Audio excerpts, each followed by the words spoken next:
নমস্কার বন্ধুরা, আজকে আপনাদের দেখাবো কালনা ভবা পাগলার আশ্রম ও তার কিছু জীবনী সম্বন্ধে কিছু কথা। দেখুন ভিডিওটি, আশা করছি ভালো লাগবে। আর আমাদের চ্যানেলটিকে অবশ্যই সাবস্ক্রাইব করে আমাদের সঙ্গে থাকবেন। নমস্কার। জনশ্রুতি অনুযায়ী তার অসাধ্য কোনো কিছুই ছিল না।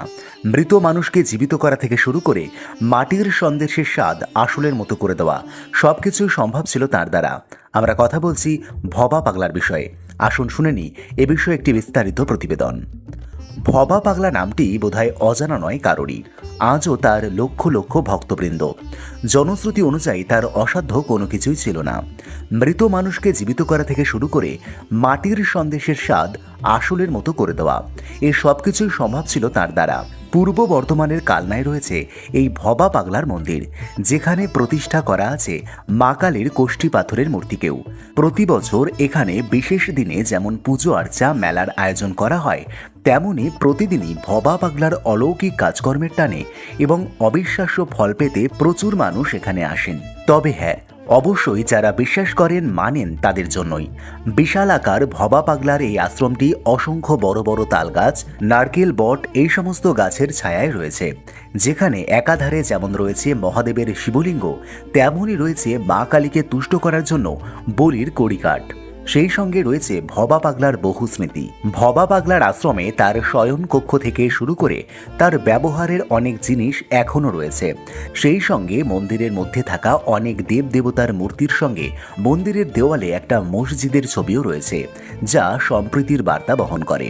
অন্যান্য ধর্মের মানুষজনেরও যে তার উপর অগাধ বিশ্বাস ছিল তা বোঝা যায় এই ছবি থেকে।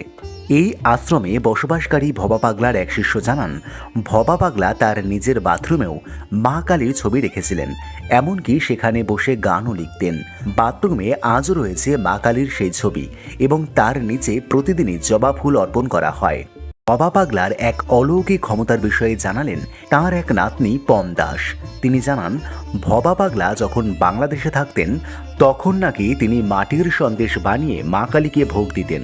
খেলার ছলে সে মাটির মিষ্টির প্রসাদ যখন বন্ধুদের খেতে দিতেন, তখন নাকি সেটার স্বাদ একেবারে আসল সন্দেশের মতো। এখানেই শেষ নয়, ভবা পাগলার এক অলৌকিক ঘটনার বিষয়ে তার এক ভক্ত জানান, ভবা পাগলার পা ধোয়া জল আমরা এখানে সকলেই খাই, এমনকি সেই জল আমেরিকাতেও যায়। সবাই ভালো ফল পান। মাঝদিয়াতেই একবার সুকুমার মিস্ত্রি বলে এক ব্যক্তির মা মারা যাওয়ার পর তার দেহ শ্মশানে নিয়ে যাওয়ার আগে এখানে একবার আনা হয়েছিল। তখন ভবা পাগলা বলেন, আমি এলাম আর মা চলে যাবে, সেটা তো হয় না।